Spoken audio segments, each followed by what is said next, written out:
happy birthday. Thank you for everything you've given to us and also the sacrifices na ginawa mo para sa family natin. Happy birthday, and masasabi ko po, super proud po ako na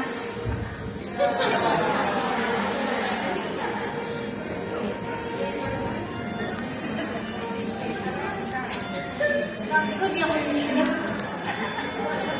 Pero ayun, super proud ako sa'yo kasi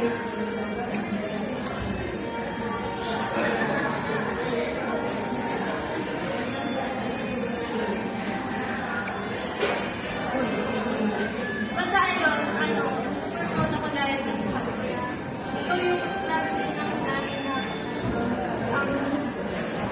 super good influence kasi represent siya ng wisdom, stability, and guide to others. Pag sinabi kasi yung wisdom kasi, yung time of experience natin, then nagtuturo sa atin ng lesson na hindi mo makukuha sa classroom. Kasi sa experience. Diba? So yun ang stability, yung mga pagsubok na dinaanan mo, trial sa loob ng 6 taon, yun ang nagbibigay sa'yo ng nagiging matibay. At higit sa lahat, sa narinig ko dito, nagiging guided ka sa others kasi yung life testimony mo, ang siyang naging inspirasyon nila. Kaya na-bless yung iba sa iyo. So yun lang, at malaway, magpatuloy, consistent, yung malapit, intimate. Honor, wealth, and happy birthday, Mrs. Isabel. Picture po! Picture po! Ako po ng awitin na ito. Siguro as we honor God, we celebrate yung buhay ni Sally. First of all, ibalik natin talaga sa Panginoon yung kanyang katapatan. Yung katapatan sa buhay ni Sally, yung katapatan sa buhay ng kanyang pamilya. Purihin po natin ang Panginoon sa araw na ito in celebrating the faithfulness of our Lord. And I feel Lord,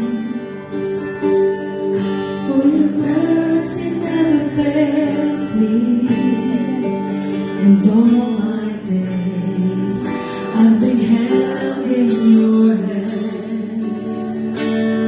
From the moment I wake up until I lay my head, oh, I will sing of the goodness of God. And all my life you have been faithful. kasi gawin namin pagka-apat kami nagkukwentuhan lang. Masarap na buhay yung gano'n. Kaya happy birthday dahil masarap ang buhay mo ngayon. Ang daming blessing na darating. Padating na, di ba? Ay, Sir, yan, nasa kalawin lang. Ayun. Naalam ko na ang pagpapala ay patuloy na ipagkakalood sa'yo ng Panginoon. Mamaya na lang daw. Happy birthday.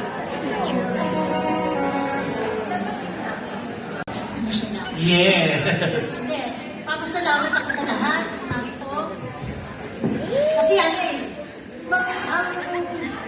nararamdaman ko yung napakasaya ko kasi nga, yung mga tao na mahalaga sa buhay ko ay narito.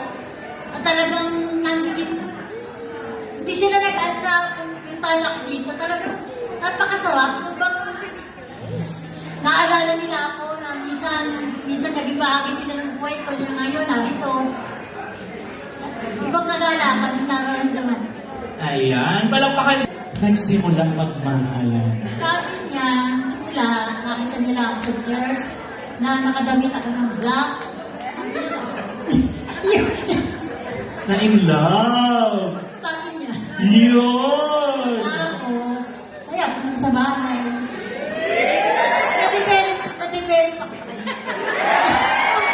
Una ayaw ko sa kanya. Una ayaw ko. Pero paano kayo nakasagot? Anong nagustuhan mo naman sa Tita Ota? Mabait. Mabait talaga. Maalalahanin. Sweet. Hindi, sobrang sweet siya. Kaya lang ako hindi sweet. Aminado, no? Cynthia. Ayun. Ano kayo pinagpapasalamat mo sa Panginoon na binigyan ka niya ng isang Jonathan Junior? Nagpapasalamat ko sa Panginoon kasi matiisin yan. Kasi ako masungit eh, di ba? Dahil dami ko medyo masungit ako. Pero siya, kahit kailan din niya akong sinaktan, talagang ano mapagpasensya. Talagang mahaba ang pasensya niya sa akin. At balikan natin ang iyong glowing moment. Ayan, next po. Salamat sa inyo lahat. God bless us all.